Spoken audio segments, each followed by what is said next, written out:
البدع والأهواء، أهل البدع العقائدية وأهل البدع السياسية. نقول بيننا وبينكم السلف، بيننا وبينكم الكتب، كان فيقول البدع بيننا وبينكم. Bismillahirrahmanirrahim. Alhamdulillah wassalatu wassalamu ala Rasulillah wa ala alihi wa sahbihi wa ba'd. Kita sudah masuk di dalam bab nawaqidil wudu, bab yang membatalkan atau yang merusak wudu. Disebutkan pada pertemuan lewat hadis Anas bin Malik radhiyallahu anhu bahwa para sahabat Nabi SAW mereka menunggu Nabi sholat isya sampai tahfiqah, yakni kepala mereka itu bergerak-gerak karena ngantuk. Ya. Tsumma yusallun, kemudian mereka sholat. Walai tawaddu'un, dan mereka tidak berwudu. Dari sini disebutkan oleh para ulama khilaf tentang masalah yakni tidur, apakah tidur itu membatalkan wudu atau tidak. Kita sebutkan kesimpulannya adalah kalau tidurnya adalah pulas, maka itu adalah membatalkan wudu. Istighraq, ini mustaghraq, yang dia itu tenggelam, maka ini batal. Adapun yang cuma ngantuk saja, maka ini tidak membatalkan. Kemudian berikutnya tentang masalah darah istihadah. Ini yang dialami oleh sebagian wanita, bukan haid tapi istihadah. Ini seperti penyakit, sebagaimana juga sebagian orang mendapatkan penyakit salasil baul, yakni kencing yang mudah keluar, tidak disadari keluar kencingnya dan semisalnya. Ya. Maka seperti ini juga dalam permasalahan darah istihadah. Disebutkan hadis nomor 64, wa an Aisyah radhiyallahu anha, dari Aisyah radhiyallahu anha qalat, beliau mengatakan, hadis muttafaqun alaih, ja'at Fatimah bintu Abi Hubais, datang Fatimah bintu Abi Hubais ila Nabi sallallahu alaihi wasallam, kepada Nabi sallallahu alaihi wasallam, faqalat, maka dia mengatakan, ya Rasulullah, wahai Rasulullah, ini imratun ustahad, sesungguhnya aku seorang perempuan yang ustahad, yakni perempuan yang mempunyai penyakit istihadah. Fala adhur, maka aku tidak suci.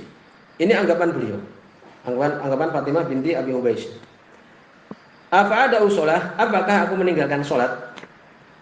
Aku keluar dari istihadah, apakah aku meninggalkan sholat?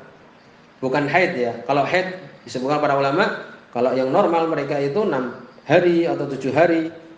Bahkan cirinya juga diketahui, bau, demikian juga kental, demikian juga hitam. Ya, istihadah dia lebih dari 6 atau 7 hari ini disebutkan darahnya adalah merah, ya, tidak kemudian bau, bahkan seperti darah biasa. Demikian. Nah, ini ada bedanya. Dan waktunya itu yakni lama. Maka bagaimana orang perempuan seperti ini, apakah kemudian dia tidak sholat? Yang benar adalah dia tetap sholat. Ya. Lalu apakah dia itu yakni setiap sholat, ya, setiap sholat ini bukan haid dan bukan darah haid, apakah kalau setiap sholat kemudian dia wudu lagi, kalau enggak kentut atau yang batal wudu yang lain? Di sini disebutkan permasalahan ini, ya. Kalau maka Nabi SAW beliau mengatakan, la, tidak, jangan kamu meninggalkan sholat. Ini nama dzalika irqun, sesungguhnya itu irq, yakni urat yang di situ ini mungkin berhubungan dengan darah, kemudian terjadi penyakit di situ, luka, kemudian keluar darahnya itu adalah urat. Walaysa bihaid, dan bukan haid, dan diketahui jelas cirinya dan semisalnya. Fa idza aqbalat haidatuk, apabila datang haidmu 6 hari atau 7 hari, datang bulan istilahnya, fada'i shalah, maka tinggalkan salat. Wa idza adbarat, apabila yakni lari, maksudnya ini hilang, apabila hilang haidnya itu, karena diketahui 6 atau 7 hari, demikian juga cirinya bisa diketahui bahwa itu adalah hilang. Faksili angkidam, maka cucilah dari engkau darah tersebut. Kita sebutkan pada pertemuan terakhir lewat, caranya dengan dikerik dulu, ya, bekasnya itu yang sebelum dicuci, kemudian digosok sehingga yang ada di pori-pori pakaian itu hilang, kemudian dicuci. Summa sholli, kemudian sholatlah. Muttafaqun alaih. Walil Bukhari, sebutkan dalam riwayat Imam Bukhari, dari lafaz inilah terjadi perselisihan para ulama. Hadis ini walaupun dikeluarkan oleh Imam Bukhari, tetapi termasuk hadis yang dikritik para ulama, dan kritikannya adalah tepat. Dalam hal ini Imam Bukhari salah Di sini menunjukkan bahwa ada dalam hadis dalam Sahih Bukhari yang dia itu dhaif di antara ini. Tapi itu adalah sedikit sekali. Dan itu adalah tempat ijtihad di antara para ulama. Ya, tidak ada di situ dhaif muttarah, yakni dhaif yang ditinggalkan, demikian juga rawi yang pendusta dan sebagainya. Tidak. Di sini menunjukkan bahwa kesempurnaan itu hanya di tangan Allah Subhanahu wa taala. Ini termasuk dari lafaz yang dhaif dalam Sahih Bukhari. Bahkan disebutkan di sini oleh para ulama dikatakan adalah syad, menyelisihi. Disebutkan di sini bahwa yang mengatakan lafaznya adalah walil Bukhari summa tawaddu'i. Kemudian wudu'lah kamu likuli salat dan setiap salat, ya. Wudu'lah kamu setiap salat. Berarti menunjukkan apa? Membatalkan wudu. Demikian. Tapi lafaz seperti ini wa asyara Muslim, Ibnu Hajar mengatakan Imam Muslim mengisyaratkan ila annahu kepada sesungguhnya hadafaha amdan. Beliau menghapuskan lafaz ini sengaja. Lafaz tadi dikeluarkan oleh Imam Bukhari dan Muslim yang pertama tadi, yang kedua ini Imam Muslim seakan-akan menghapuskan karena beliau tahu hadis ini adalah mu'al, punya penyakit. Ya, karena disebutkan yang menyebutkan lafaz Imam Bukhari ini 6 orang. Menghadapi jam'un kabir wahum thamaniyah asyara rajulan 18. 6, 8, 18. Lihat ini. Sampai dikumpulkan para ulama yang mengatakan summa tawaddu'i kulli shalah 6 orang melawan 18 yang lebih sikot. Sehingga dihukumi hadis ini adalah apa? Dhaif. Syad namanya, nyeleneh. Demikian. Ya, demikian pekerjaan mereka para ulama rahmatullahi alaihim. Jadi hadis ini adalah dhaif.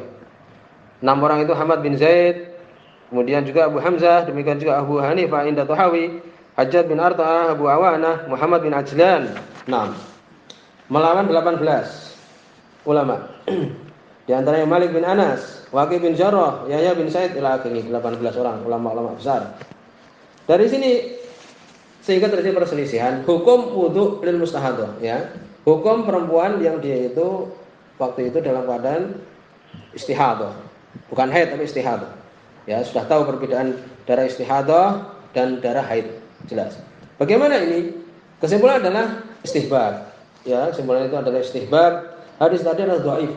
Kalau hadis itu adalah sahih, riwayat Imam Bukhari ini, tapi dihukumi tadi lemah.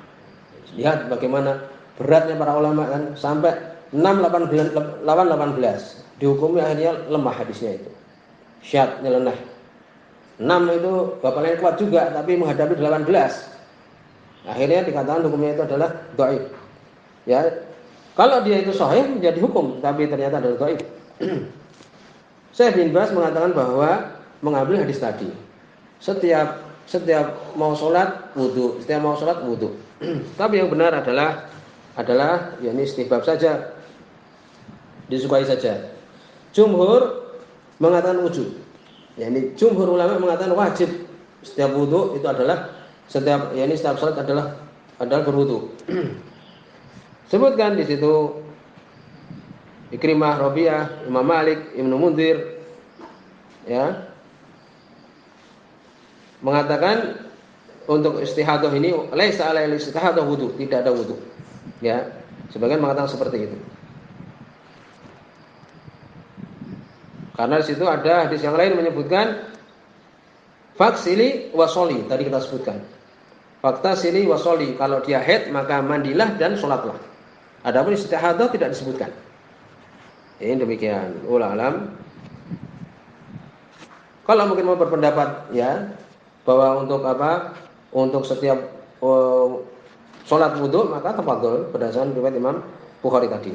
Kemudian berikutnya permasalahan keluarnya darah haid, demikian juga nifas. Jelas ini adalah naqis, pembatal wudu.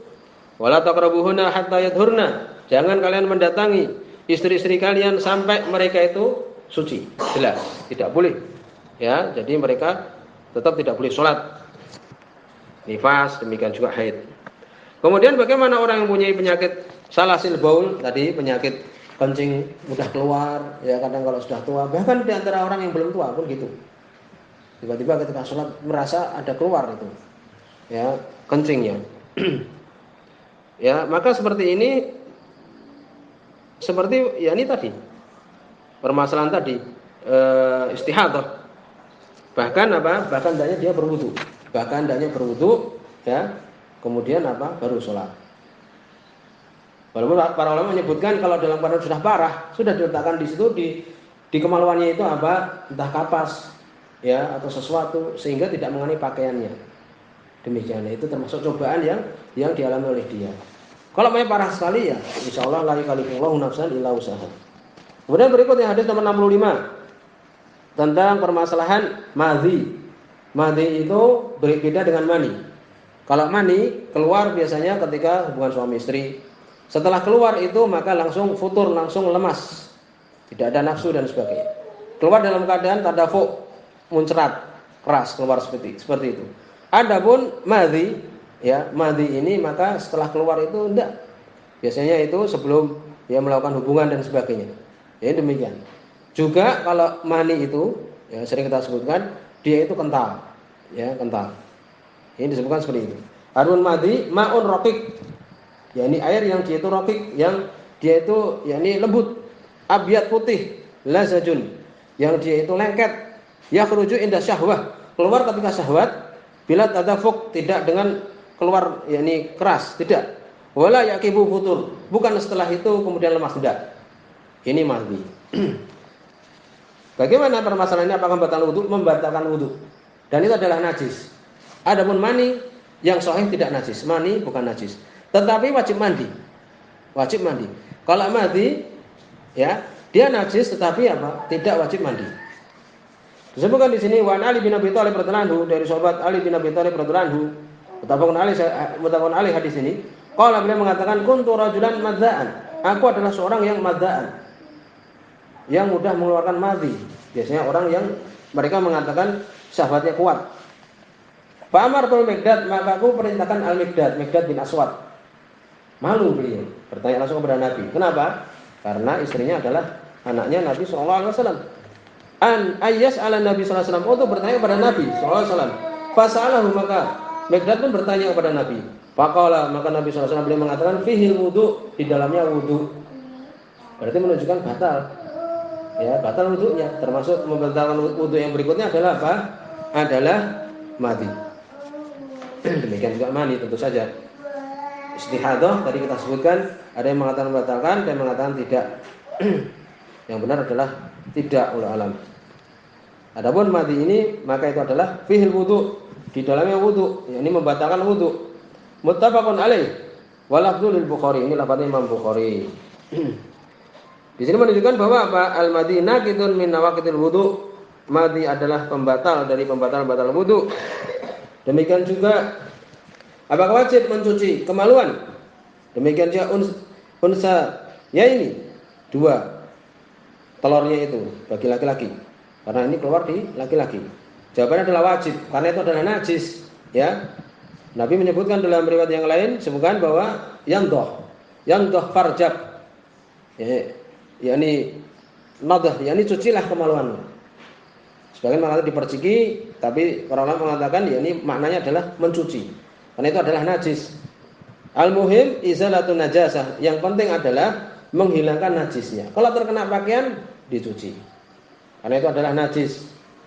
Jadi madhi dan mani, kalau madhi itu dia najis, tapi apa? Tidak wajib mandi. Kalau mani itu wajib mandi, tapi tidak najis.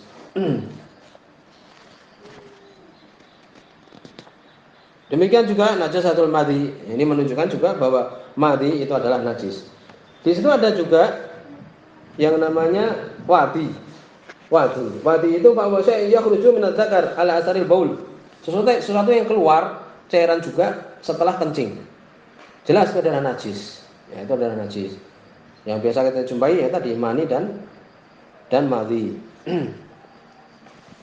Kemudian berikutnya hadis nomor 66 tentang masalah menyentuh perempuan ataupun mencium istri dan sebagainya. Wa Aisyah radhiyallahu anha, dari sahabat Aisyah radhiyallahu anha. Ya, hadis ini dhaif ya, hadis ini dhaif, tapi kita membahasnya. Kenapa dhaif? Di situ ada Urwah al-Muzani majhul. Tidak diketahui keadaannya, dhaif hadis ini. Anna Nabi sallallahu alaihi wasallam qabbala ba'dha nisa'i, bahwa Nabi sallallahu alaihi wasallam qabbala, mencium sebagian istrinya. Kalau ini sahih, ya ini sebagai hukum sudah. Tapi hadisnya dhaif. Tsumma kharaja ila shalah, kemudian beliau keluar menuju salat, walam yatawaddo, dan beliau tidak berwudu. Akhrajahu Ahmad, dikeluarkan oleh Imam Ahmad, wa dha'afahu Al-Bukhari. Imam Bukhari mendhaifkan sebagaimana tadi kita sebutkan. Ya. Ibnu Hajar, ya ini mengikuti Imam Syafi'i rahimahullah taala bahwa itu adalah apa? Mencium perempuan, istrinya, demikian juga menyentuh perempuan, ya, maka itu adalah membatalkan wudu. Membatalkan wudu. Dalilnya adalah aula mastumun nisa, atau kalian menyentuh perempuan. Ya. Tapi yang rajih, yang benar adalah wallahu alam, itu adalah tidak membatalkan wudu. Lalu bagaimana lamas di sini? Lamsun di sini maknanya adalah jima. Kenapa kita katakan bahwa itu tidak membatalkan wudu menyentuh perempuan? Disebutkan di antara dalilnya adalah hadis Aisyah radhiyallahu anha muttafaqun alaih. Ya. Anna Nabi sallallahu alaihi wasallam kana yusolli wa huwa muttaji'ah fi qiblatihi. Nabi salat malam dan Aisyah waktu itu muttaji'ah, beliau berbaring di arah kiblat Nabi. Fa idza sajada, kalau Nabi sujud, ghamasa rijlaha, beliau memegang kakinya. Memegang kemungkinan besar adalah apa? Tidak ada di situ yakni pembatas kain dan semisalnya. Rumahnya sempit, tidak ada lampu. Faqabadatha, maka dia pun, Aisyah radhiyallahu anha pun menarik kakinya, menekuknya. Demikian juga disebutkan suatu saat beliau kehilangan Nabi SAW di malam hari, kemudian beliau mencari-cari, akhirnya fawaqa'at yaduha ala batni qadamain, kemudian tangannya Aisyah itu mengenai apa? Ya ini kaki, telapak kaki Nabi SAW. Ini semua menunjukkan apa? Bahwa menyentuh perempuan adalah tidak membatalkan wudu. Sebutkan oleh Imam Ibnu Munzir, sepakat kalau kemudian qad ajma'a kullaman nahfat inda ahli ilmi ala anna la wudu ala rajul idza qabala ummahu. Tidak sepakat. Ini sepakat para ulama yang aku tahu bahwa tidak wudu untuk seseorang yang mencium ibunya, atau ibnatahu, atau anak perempuannya, atau ukhtahu, atau saudara perempuannya, ikraman lahunna, untuk memuliakan dia. Ya, wabiran inda kudum min safar, berbuat baik, berbakti ketika datang dari safar. Demikian. Datang dari safar dia wudu umpamanya, dia mencium ibunya, anaknya, maka seperti ini, ya, maka beliau mengatakan Ibnu Munzir sepakat. Ijma tidak membatalkan. Sampai di sini, subhanakallahumma bihamdika, wa la ilaha illa anta, astaghfiruka wa atubu ilaik.